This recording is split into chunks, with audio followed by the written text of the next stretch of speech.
At Mercy General, the staff thought the new nurse was weak. She spoke softly, kept her eyes down, and apologized too often. When metal trays clattered, her shoulders jumped. When alarms rang, she froze for half a second too long. Some of the senior nurses rolled their eyes. "She won't last a week in night ER," one whispered. So when the charge nurse called her into the hallway halfway through a chaotic shift and told her to hand over her badge, no one objected. They said she wasn't fast enough, not confident enough, not tough enough. She nodded, blinking hard, fingers trembling as she folded her name tag into her palm. Then the hospital shook. The windows rattled like a passing freight train. Red lights swept across the walls. A helicopter thundered onto the roof. Armed men rushed through the ambulance bay doors, scanning faces, voices sharp and urgent, asking only one question: "Where is Petty Officer Lily Bennett?"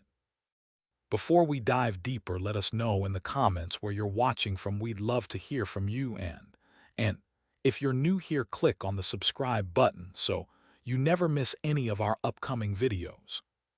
6 minutes earlier, Lily had been in trauma room 3, pressing gauze to a teenager's leg while a resident fumbled with sutures. Her voice was steady then, low and precise. "Angle your wrist. You're tearing the tissue," she said quietly. The resident snapped back, embarrassed, and told her to step aside. Lily did, hands raised, eyes distant for a moment, like she was listening to something no one else could hear. The smell of antiseptic mixed with burned wiring from a malfunctioning monitor, and that scent pulled her somewhere else entirely. Her breathing changed. Not dramatic, just shallow. The charge nurse noticed and made a note on her clipboard. Later in the hallway, the words came fast and clipped: "You're not a good fit for this environment."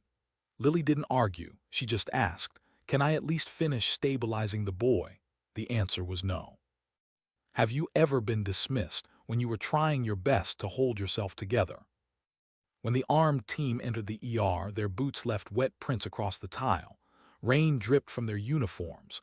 One of them, a broad-shouldered man with gray at his temples, stepped forward and held up a badge. His voice carried the kind of calm that comes from making hard decisions under pressure. "We're looking for Chief Hospital Corpsman Lily Bennett," he said. "She's our medic." The charge nurse stammered.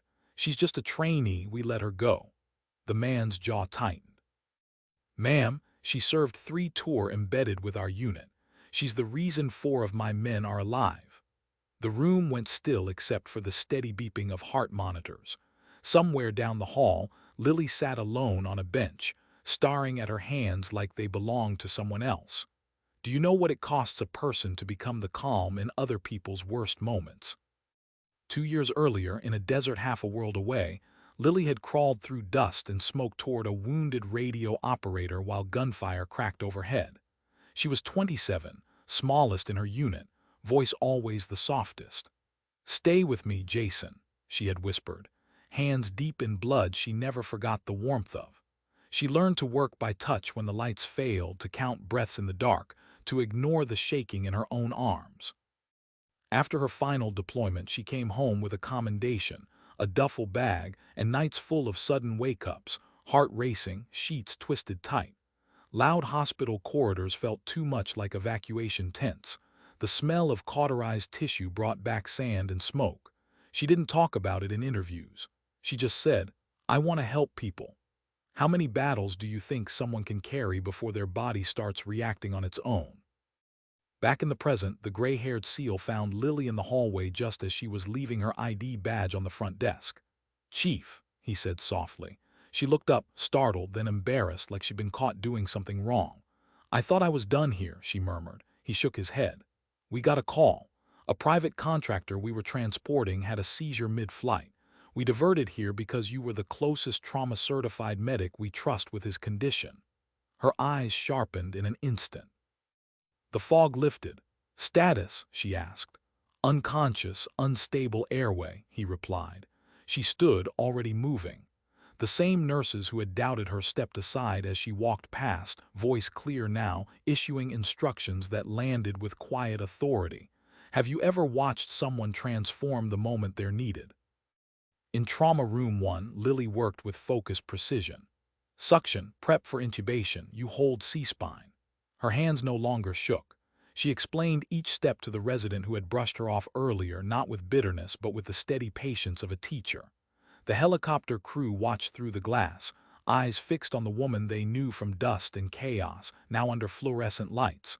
Within minutes, the patient's airway was secure, oxygen levels climbing. Only after the monitors steadied did Lily step back, pressing her palms against the counter, breath finally catching up to her. The charge nurse approached slowly. "Why didn't you tell us?" she asked. Lily gave a small shrug. "I was hopping to just be a nurse here." That answer hung heavy in the room. How often do we judge someone without knowing the weight they carry? An hour later, paperwork rustled at the nurse's station while rain tapped softly against the windows. The hospital administrator called in from home, offered Lily her job back with a different tone than before. "We'd be honored to have you," he said. She hesitated, glancing at the hallway where stretchers lined the walls, where alarms still chimed, where memories still waited. "On one condition," she replied. "Mandatory trauma awareness training for staff. People bring more than symptoms through those doors." He agreed. 6 months later, Lily was leading workshops between shifts, teaching breathing techniques, explaining how the brain protects itself after repeated shock.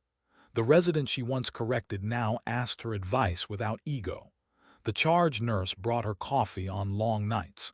If you were in her place, would you have walked away or stayed to change the system that almost pushed you out? A year after the helicopter landing, Mercy General had a small plaque near the ER entrance.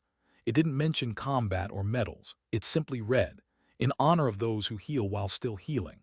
Lily passed it at the start of every shift, sometimes touching the edge with her fingertips like a quiet promise. She still startled at sudden bangs. Some nights were harder than others. But now, when a new nurse froze during a crisis, Lily was the first to step beside them and say, "You're okay. I've got you." And maybe that's the part that stays with you.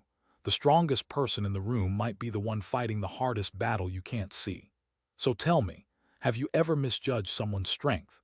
And has anyone ever misjudged yours? Lily Bennett started every shift the same way, arriving 20 minutes early, tying her hair back with the same plain elastic, and placing her stethoscope in the exact center of the counter like she was lining up a tool she might need in a storm.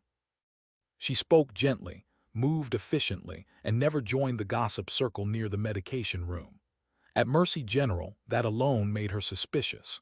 This was a hospital that ran on loud personalities and louder opinions, where confidence was currency and hesitation was treated like weakness.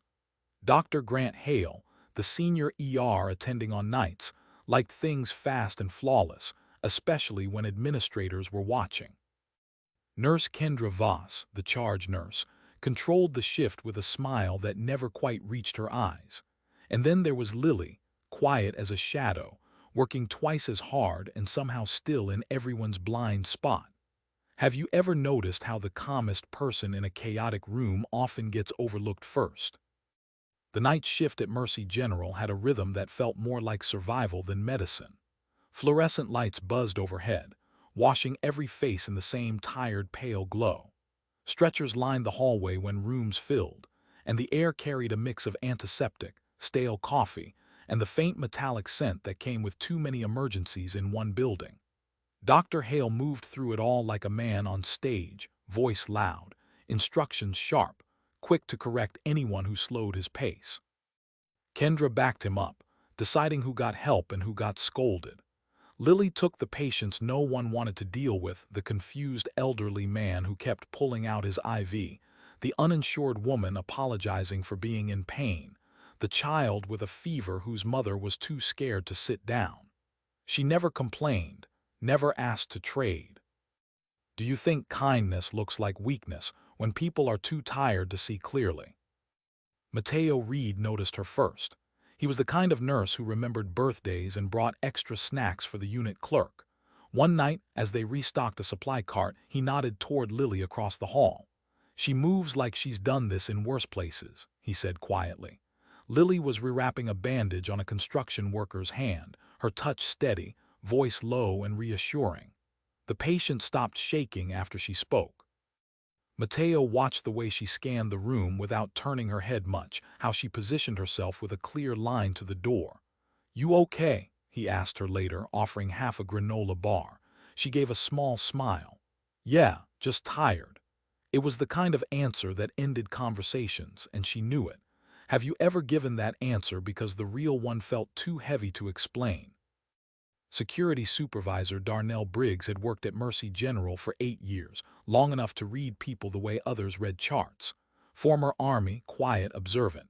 The first time he saw Lily in the ambulance bay during a chaotic intake, he noticed her stance before he noticed her face. Balanced, alert, not hospital training, something else. Later, he passed her in the hallway when a metal tray crashed to the floor behind them.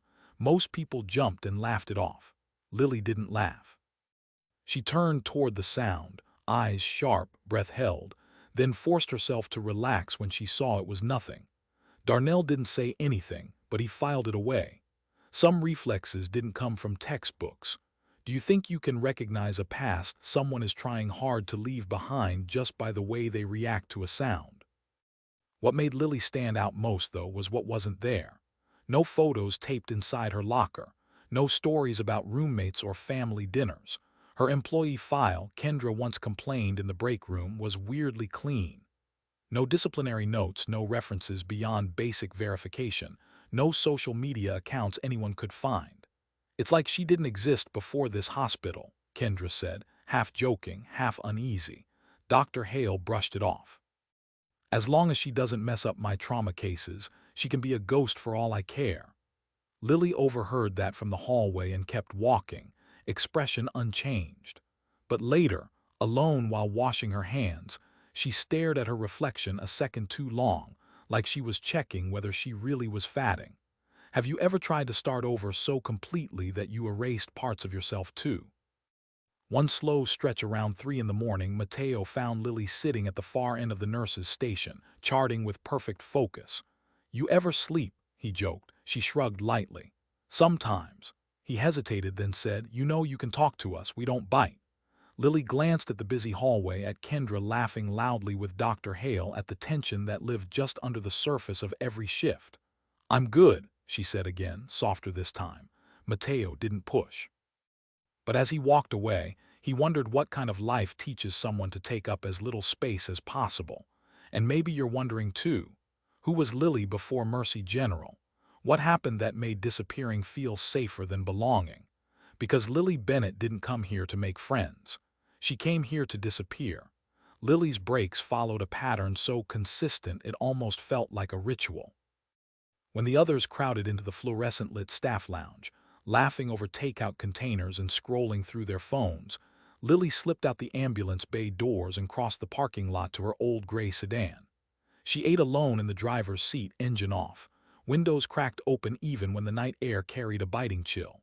From where she parked, she had a clear view of the hospital entrance and the emergency drive. Her eyes lifted between bites, scanning headlights, movement, shadows. Once Mateo happened to walk past on his way to his car and paused when he noticed. You know there's a heater inside, he said gently. Lily gave a small shrug. I like the air. But her shoulders stayed tight, posture straight, like she was never fully off duty. Do you have habits you've never explained because the reason feels too far away for anyone else to understand?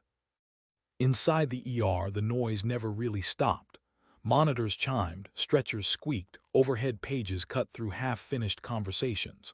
Most staff learned to filter it into background static. One night near the supply cart, a metal instrument tray slipped from a tech's hands and crashed against the tile. The sound was sharp, sudden, loud enough to make several people jump and laugh it off a second later. Lily didn't laugh. She dropped instantly into a half-crouch, eyes wide, body angled toward the sound, one hand braced on the counter as if preparing to move fast. It lasted barely a second before she straightened, cheeks flushing when she realized everyone was staring. You okay? Someone asked, smirking. She nodded too quickly. She didn't jump like someone startled. She moved like someone trained. Have you ever reacted before your mind could catch up, your body remembering something you wish it would forget? After that, the comments started coming more often, low enough to sound like jokes, sharp enough to leave marks. Does she even belong in trauma? One nurse muttered after Lily asked a careful question about a medication dose. She's too soft for this place. another said when Lily's voice shook slightly during a hectic intake. Dr. Hale overheard once and didn't defend her. Confidence matters in my ER, he said flatly. Patients can smell fear. Kendra laughed at that, glancing toward Lily as if she were a cautionary tale instead of a colleague. Lily heard more than they realized. She kept her head down, charting meticulously, double-checking every order, staying late to restock supplies no one thanked her for. What does it do to a person to be surrounded by people who only see your hesitation, never the strength it took to show up at all? Still, there were moments that didn't fit their narrative of her. A combative patient once swung an arm wildly, nearly hitting a resident.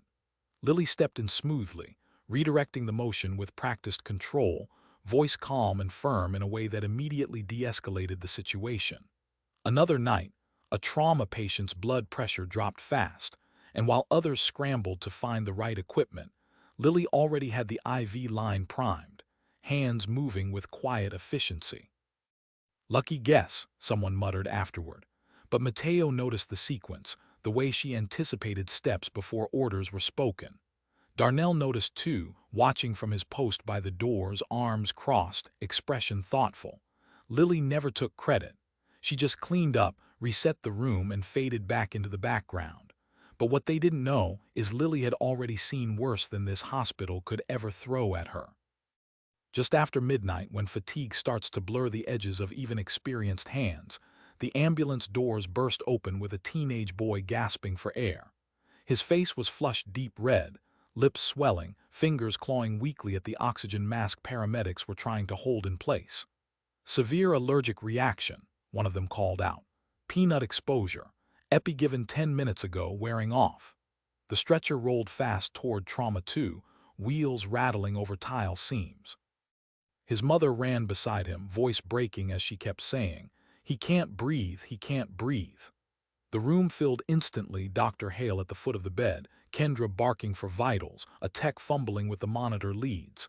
Lily stepped in automatically to help transfer the patient. "Just chart and stay out of the way," Dr. Hale snapped without looking at her. She nodded once and moved to the side, eyes never leaving the boy's face. Have you ever been told to step back when every instinct in you was screaming to step forward? From the corner near the supply cart, Lily watched details others were too rushed to see. The boy's tongue wasn't just swollen, it was pushing upward and back in a way that threatened to seal his airway. The skin along his neck showed a spreading tightness, not just surface hives but deeper swelling pressing inward. His chest movements were growing smaller, faster, like he was running out of room to breathe. The monitor beeped irregularly as someone struggled to get a clean reading through his shaking hands. Lily's own breathing stayed slow, controlled. She'd seen this progression before, knew how quickly it could turn from bad to catastrophic. Without announcing herself, she reached for the medication tray, checking the epinephrine dose already drawn up, adjusting it slightly based on his weight listed in the chart. Quiet, precise. If you were watching someone you loved fade in front of you, would you want the loudest person in the room or the most prepared? Dr. Hale called for a respiratory consult, irritation creeping into his voice as the boy gagged against the mask. "We'll wait," he said. "Let's not overreact." Lily stepped closer to the head of the bed, positioning the patient's shoulders subtly, creating a better angle to keep the airway as open as possible. "We should be ready to intubate," she said softly, not challenging, just statting. He waved her off. "Respiratory is on the way." Lily didn't argue. She placed the intubation kit within arm's reach anyway, checked the laryngoscope light, and loosened the packaging on a smaller tube size in case swelling worsened. When the boy's oxygen saturation suddenly dipped, alarms sharpening in pitch, everything sped up. "He's crashing," Kendra said, panic leaking through. Lily was already at the bedside, epinephrine in hand. "Now," she said, voice calm but firm. For a second, no one questioned her. Have you ever noticed how true authority sometimes sounds the quietest? The medication went in smoothly. Lily kept the boy's head positioned, counting breaths under her own. "Breathe with me, okay? Stay with us," she murmured, even though he was barely conscious. Dr. Hale stepped in then, taking over the airway as the respiratory therapist finally rushed through the doors. But the window for action had been caught just in time. The swelling stopped worsening. Oxygen levels slowly climbed. The violent beeping softened into a steadier rhythm. The boy's mother sobbed with relief, clutching the bed rail. Around the room, shoulders dropped, tension releasing in waves of exhausted laughter. "Good save," someone said to Dr. Hale. He nodded, already moving on to the next task. Lily peeled off her gloves and quietly disposed of the needle, wiping down the counter like she had only been cleaning up. No one asked who had prepped the dose early, who had positioned the patient before the crash, who had seen it coming. Does it change how you see a moment when you realize the hero was never the one shouting orders? Later at the nurse's station, the case was summarized in a few quick sentences, reduced to routine. "Allergic reaction stabilized, transferred to ICU," Kendra said, typing. "Could have gone worse," another nurse added with a shrug. Lily documented her notes carefully, including the timing of the second epinephrine dose, then closed the chart without comment. Mateo glanced at her. "Nice catch in there," he said quietly. She gave a small nod, eyes already drifting back to the trauma board lighting up with new arrivals.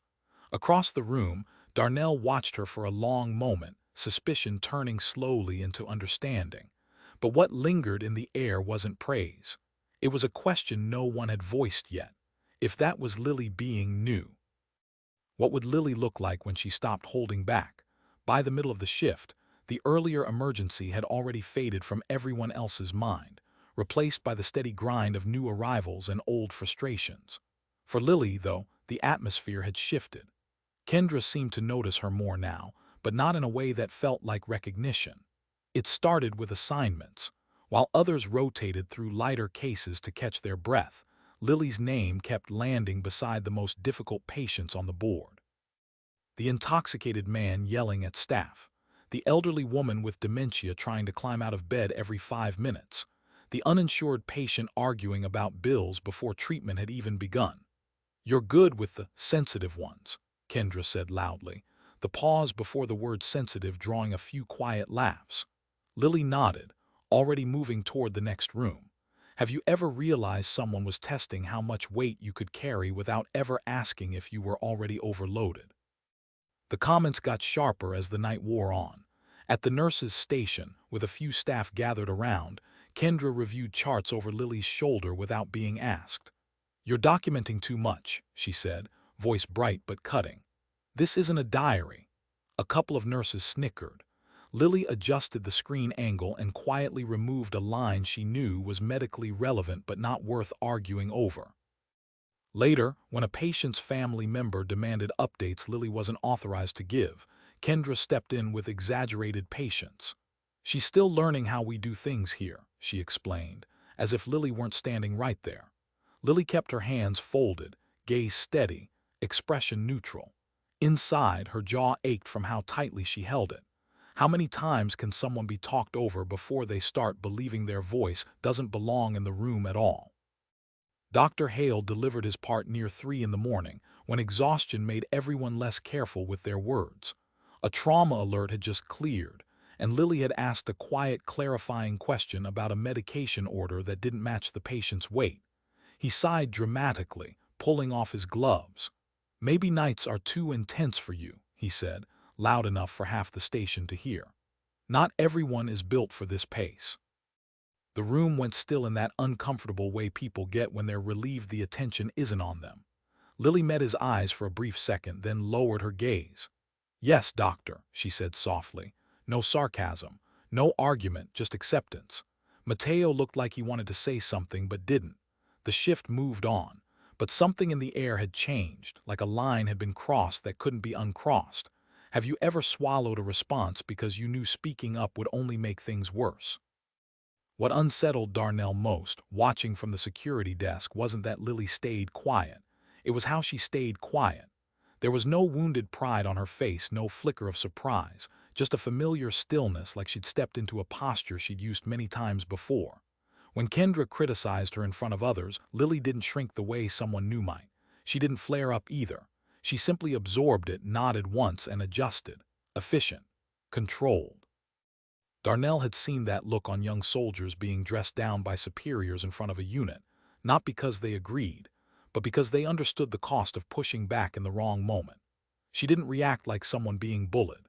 She reacted like someone who'd learned that fighting back costs more than staying quiet, and that realization made the room feel heavier than any shouted argument could have.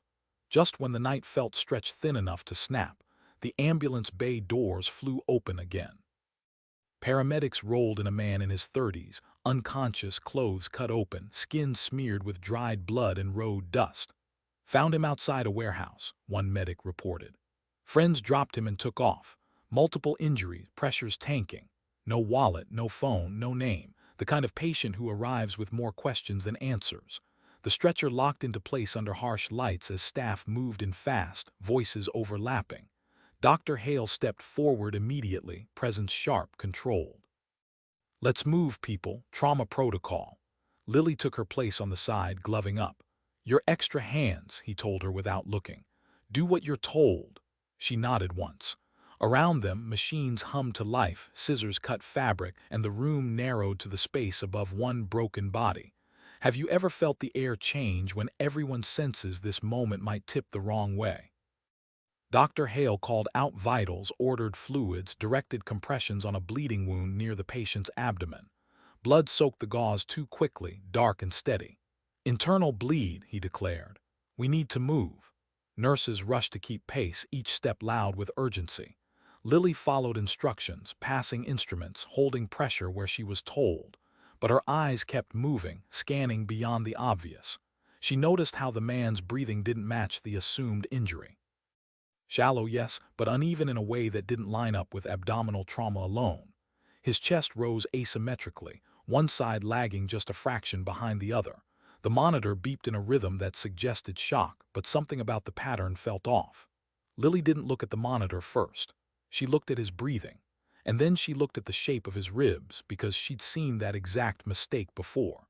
Does your mind ever latch onto a detail you can't explain yet, only knowing it matters? "Pressure's still dropping," Kendra said, voice tight. Dr. Hale increased fluids, frustration creeping in.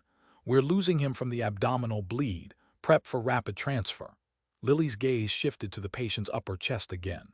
Beneath the bruising, just below the collarbone, the skin looked slightly raised in a way that didn't match blunt impact alone. Not swelling. Not quite. Something else. She pressed gently along the rib line while pretending to adjust a lead. The resistance under her fingers wasn't right. Too firm, too localized. Her pulse ticked faster, but her voice stayed level. "Doctor, can we check for thoracic involvement?" she asked. He didn't look up. "We don't have time for fishing expeditions." The team moved faster, louder, chasing the bleeding they could see. Lily stayed quiet, but her eyes never left that spot. If Lily was right, the patient wasn't dying from what they thought. He was dying from what they missed. The monitor screamed suddenly. Blood pressure plummeting, oxygen saturation dipping, heart rate spiking then slowing. For a heartbeat, the team froze, each person unsure whose move came first. Dr. Hale barked orders, but even his voice wavered as confusion spread. That's when Lily stepped forward. She didn't hesitate. She cleared the small cluster of staff crowding near the patient's head, repositioning equipment and hands with precision that felt instinctual, like she had done this 1,000 times under far worse conditions. "Move the line pressure on the right chest. Prep needle decompression. Oxygen high flow." "I need a clear view of the thorax," she said in a calm, commanding tone. Her words weren't loud, but they carried a weight that made the others pause. Mateo and Darnell watched, silent, sensing a shift. Have you ever seen someone become the eye of the storm simply by moving first? Dr. Hale spun around mid-command, eyes blazing. "Who told you to do that?" he demanded, voice cracking with both authority and disbelief. Lily met his glare evenly. "Nobody," she said, "but if we wait, he's gone." No defensiveness, no challenge. Just a fact stated so plainly it had the effect of making the room shiver for a second. She placed her hands on the patient's chest and ribcage, checking symmetry, feeling for subtle shifts. The bruising patterns weren't random. The swelling wasn't just trauma response. She recognized the signs immediately: tension, pneumothorax. One wrong second could have collapsed the lung completely. Without hesitation, she called for a needle decompression, directing the resident beside her to maintain pressure elsewhere, positioning the patient to optimize ventilation, and keeping his airway clear while fluids continued to run. The team watched, stunned, as Lily worked. She moved with battlefield logic, anticipating the next problem before it appeared. Dr. Hale's jaw tightened. A successful procedure stabilized the patient's vitals within moments, the monitors finally trending upward. The room fell silent, except for the quiet beep of steadying heart tones. And then came the whisper of resentment. Some nurses shifted uncomfortably, feeling embarrassed by her accuracy. Dr. Hale's face a mixture of fury and reluctant respect. Mateo exhaled slowly. Darnell's arms crossed, eyes narrowing, impressed but wary. Lily didn't smile, didn't claim credit. She stepped back, removed her gloves, wiped them, and let the patient remain the focus. Silence hung heavier than applause. She had saved him. She had taken control without asking. And in doing so, she had shown everyone in the room that being right could make some people angry, but it could also save a life. The moment the patient stabilized, the room should have exhaled, relief finally breaking the tension. Instead, Dr. Hale's voice cut through it like ice. "You acted outside your scope," he said, glaring at Lily. "You undermined my authority. You're a liability in my ER." The words weren't just criticism, they were punishment, delivered in front of everyone who had just witnessed her save a life. Kendra stepped in, her tone sharp and clipped. "We can't trust you with trauma cases," she added, folding her arms, eyes scanning the room as if to make sure everyone understood. Lily stood quietly, hands at her sides, posture straight. No one in the room knew exactly what to do next. The usual hum of activity felt muted, almost accusatory. Have you ever seen someone punished for being exactly who the situation demanded they be? Later, Lily was pulled aside, alone in the hallway where the fluorescent lights flickered over her calm face. Kendra's voice was low but threatening, Dr. Hale's looming presence close enough to fill the narrow corridor. "We're reviewing your actions. This could lead to termination," Kendra said. Lily didn't flinch. She didn't argue. She didn't cry. She simply looked at them, eyes steady, and said, "Do what you need to do." The weight in her expression wasn't fear. It wasn't panic. It was recognition, an understanding that this wasn't the first time someone had punished her for doing the right thing. Her life had taught her that principle often came at a cost, and she had learned to pay it without complaint. Mateo, watching from the nurse's station, felt his chest tighten. Darnell's jaw clenched. Everyone who knew the truth of her skill understood the injustice, but no one spoke. The hallway felt endless, the ticking of the clock louder than the muted chaos of the ER behind them. Lily's hands hung loosely at her sides as the implications of their words settled in the air around her. And then it happened, just as she took a breath. A call came in over the radio. A mass casualty alert from a nearby warehouse, multiple victims, several unstable. The timing was almost cruel, and yet it was exactly the kind of situation that would separate those who freeze from those who act. And Lily, standing there in the quiet of being punished for saving a life, already felt the shift inside her. They weren't finished humiliating her yet, because that's when the call came in. The phone rang sharply at the front operator's desk, slicing through the lingering tension from the previous trauma. The staff barely looked up, assuming it was another routine call from EMS or the local police. The operator picked up, cheerful at first. "Mercy General ER, how can I help you?" The voice on the other end was crisp, clipped, and utterly unlike any call they had received before. "This is the United States Navy," it said. "We need to speak with your emergency department supervisor. This is not a request." A few nurses glanced over, smirking. Navy calls, at 3 in the morning, must be a mistake. At first, laughter rippled quietly through the station. A joke about fancy uniforms calling for coffee passed between staff. But then the operator's expression shifted. Pale, eyes widening. "Is Lieutenant Bennett on site?" The words echoed down the hallway, stopping conversations mid-sentence. Heads turned slowly toward Lily, who was standing at the far end of the station, gloves still in her hands from the last patient. No one said a word. Because no one in that hospital even knew Lily had a first name that sounded like a rank. Mateo opened his mouth, but no sound came. Kendra looked between the phone and Lily, confusion flickering into unease. Darnell straightened, jaw tightening. And Lily herself, her expression didn't change. She just blinked once, the calm before a storm she had lived through far too many times. Have you ever realized that someone you thought you understood has an entirely other life you never imagined? The first tremor hit the windows like a distant drumbeat. Then the ceiling tiles rattled, small clouds of dust drifting down from vents as if the hospital itself was holding its breath. Alarms on the monitors chimed faster, higher, echoing down the hallways and bouncing off walls. Staff froze, half in shock, half in instinctive fear, craning their necks toward the roof. Footsteps padded quickly toward the windows. Some nurses whispered, some ran. The night sky above Mercy General was dark and steady until the rotors appeared.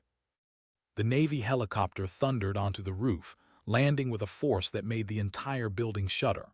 Light from its searchlights cut across the hallways, illuminating frightened faces and overturned carts. The back ramp lowered and the sound of boots hitting metal echoed inside the hospital. Then came more footsteps, heavy, synchronized, each step precise, deliberate. Security doors clicked open with authority and men moved through them like a single organism. Not hospital security, not police. Special operations. Every motion was rehearsed, every glance deliberate. And the scariest part wasn't the weapons, it was how calm they looked holding them. The calm in their eyes said something the hospital had never seen before. They were here for one purpose, and nothing would stop them. The helicopter team moved into the ER with a precision that made the bustling room feel suddenly still. Dr. Hale stepped forward, trying to assert control, voice sharp. "This is a hospital." The lead officer cut him off without raising his voice. Calm, measured, commanding. "Where is Lily Bennett?" All eyes shifted. Someone pointed toward the far corner. Lily, still in her scrubs, stood frozen for a moment, hands at her sides, trying to shrink into the background she had perfected over countless nights. The officer approached her, gaze steady, posture deliberate. "Lieutenant Commander Bennett, we need you," he said, tone carrying weight without threat. The entire ER froze. Even the most cynical nurses, the exhausted residents, the impatient techs, every single person held their breath. Kendra whispered, barely audible, "Commander." And just like that, the truth fell into place. Lily Bennett wasn't just a quiet, soft-spoken nurse. She was a former Navy SEAL medic, a special operations combat medic with decades of experience under fire, decorated, classified missions. Someone who had saved more lives in war zones than anyone in this hospital had ever encountered. Suddenly, every flinch, every calm precision, every quiet observation made sense. And in that suspended moment, the staff understood something they hadn't realized before. They didn't hire a weak nurse. They hired someone trained to keep people alive in hell. Lily finally spoke, her voice soft but carrying across the suddenly silent ER. "I'm not here for attention," she said, eyes sweeping over the faces that had doubted her, mocked her, even threatened her career. "I'm here because I couldn't sleep anymore. I needed quiet. I needed normal." For a moment, it was as if the room itself held its breath.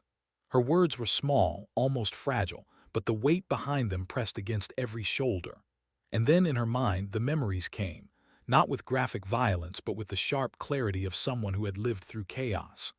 Night operations under a black sky, radios screaming urgent calls, triage performed in shadows while the world seemed to teeter on fire. Faces of people she couldn't save, voices she couldn't answer, the endless calculus of who could live and who wouldn't. Every detail she'd learned to compartmentalize came rushing back in fragments, teaching her precision, teaching her patience, teaching her silence. "The worst part of war," she said quietly, almost to herself, "isn't what you see, it's what follows you home." The words lingered, a revelation that explained every flinch, every careful decision, every quiet moment in the car, every way she had chosen to disappear into the background. For the first time, the ER understood. Lily hadn't been weak. She had been surviving, carrying the weight of experience too heavy for most to imagine. And only now, in this quiet storm of recognition, could she begin to exhale. Dr. Hale stood at the nurse's station, shoulders stiff, jaw tight, trying to reclaim the authority he had lost in front of the entire ER. But the words wouldn't come. For the first time that night, he looked small, out of his element, the man who had dominated trauma rooms suddenly silenced by truth. Kendra, usually sharp and commanding, stepped forward, voice hesitant. We didn't know." Lily lifted a hand gently, stopping her. "You didn't have to know to be kind," she said. Her eyes weren't accusing. They weren't bitter. They were steady, the same calm presence that had saved lives tonight and countless others before. The ER seemed to exhale together. Hours later, the trauma patient began to stir in ICU, eyes fluttering open. His voice was hoarse, barely above a whisper. "Tell the nurse thank you," he said, and for once everyone in the room felt the weight of what had truly mattered all along. The quiet hero who had been mocked, dismissed, and almost pushed out of the hospital had saved yet another life. They had mocked her silence, but silence was the only way she could breathe. And in that breathing, she had carried more strength, more experience, and more courage than anyone in that room had realized. So here's the question for you. Do you think Lily should have been fired for taking control, or should the hospital staff be held accountable for ignoring her? If this story moved you, hit like. Subscribe for more true stories where the truth finally shows up.